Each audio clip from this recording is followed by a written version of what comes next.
So when I served on the Burien City Council from 2018 to 2021, I brought in the Law Enforcement Assisted Diversion Program, or LEAD, now known as Let Everyone Advance with Dignity.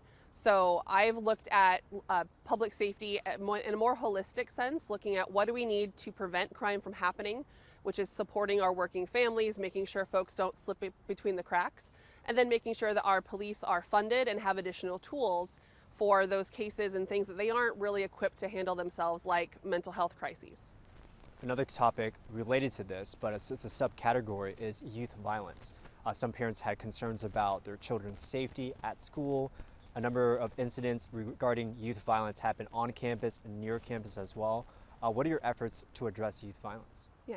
I'm a mom of 4 kids, 3 of which go to school in the Highline School District that serves Burien here. And I'm very concerned about what happens to our kids when they're in school and when they're away from us in the home. So my efforts have been partnering with the school district, with the board of directors, and with teachers directly, going into the classroom to talk to students and actually hear directly from them what would help them to feel safer in school. And a lot of the time it's not metal detectors or things that make them feel more watched. It's having mental health resources for their classmates in school where they can go and actually talk to someone about what's bothering them before it becomes a problem. Making sure that there are things like extreme risk protection orders. I educated classes about that, where if someone has a gun in the home and they feel unsafe, they can let an officer know, and that gun can be removed from the home for a temporary period while that person gets help, and then their gun rights are restored. So making sure that folks understand what's available to them so that kids know that they have a say in their own safety as well. Another topic that came up was the topic of homelessness. What are your efforts to address homelessness in Burien? Homelessness is such a multifaceted problem. I myself was homeless when I was 8 years old in Aberdeen, Washington. My mom and I lived in a car. We lived under a bridge in Aberdeen. So I know what it's like to look for housing when none's available. So in Burien, that means we have to increase the amount of housing we have available.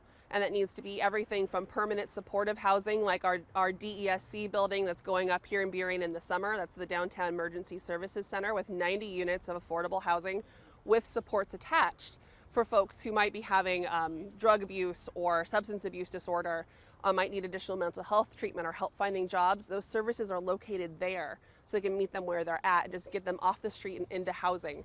But then also looking at expanding our affordable housing demonstration program here in Burien that I helped pass when I was on the council, looking at a bunch of creative housing types in every zone in the city except for industrial zones. So we can just let housing developers say, this is what will work here. Less of these permitting fees, more of these benefits, and I can build this many units of housing. Stuff like that that allows us to listen to what the demand is and build from there will help us to address homelessness through providing a wider range of housing options. On that topic about housing, that was another topic that was brought up in terms of interest rates are high, maybe there's a short supply of housing as well. What are your efforts to help people experiencing challenges around housing? Yeah, people are experiencing challenges around housing at every single level, whether it is a senior who's hoping to age in place and stay in the home that they've lived in here in Burien for decades and decades, or it's a new family that's moving to Burien from Seattle or Bellevue where it's become too expensive. I think one thing we need to do is make sure we're fully funding our Human Services Department to make sure that we are spending more than $400,000 that has been budgeted. That's only $8.50 per capita. We're increasing that to make sure that we're able to keep people in their homes and prevent them from really costly evictions, things that could actually keep folks housed as opposed to having to scramble on the back end to provide additional housing. We also need to look at our single family zoning and make sure that we're looking at ways to increase density throughout the city, not just in the downtown area, but to build up, not just in a scattered pattern, but really concise. 2 more questions to respect your time. Another topic that was brought up was in regards to the local economy. Some people talked about the struggles of being laid off, finding a job, supporting small businesses who have closed down or are struggling with a number of external challenges, including inflation, supply chain issues, staffing shortages as well. What are your efforts right now to address the local economy challenges here in Burien, including for small businesses? Sure. Our small businesses in Burien are kind of the backbone and the joy of living here. If you walk around downtown, it feels like a small town. You don't really realize that you're 10 minutes from Seattle, and we want to keep that. And in order to keep that, it is supporting our businesses that make up the base of our economy. When I was on council, I supported using ARPA funds the American Rescue Plan Act towards small business grants to keep our businesses afloat.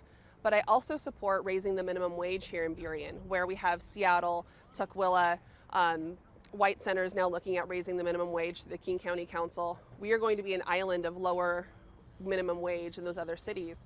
So in order to support our workers, we have to look at increasing that while also hearing from our small businesses to make sure that we're not doing undue harm to them in the process. And the last question, why should voters vote for you? Voters should vote for me because I have done this job. From 2018 to 2021, I was deputy mayor from 2019 to 2021, so I can hit the ground running. I can work with anyone. That was proven when we passed tenant protections in Burien with a very divided council. It was a unanimous vote because I listen to everyone, I respect people's viewpoints, and my goal is to get things done and to work with regional partners. So it's not all on Burien to handle on our own, but with the county, with neighboring cities, with nonprofit groups, with grants. I know how to bring people together. I know how to get things done, and I'm willing to do that from day one.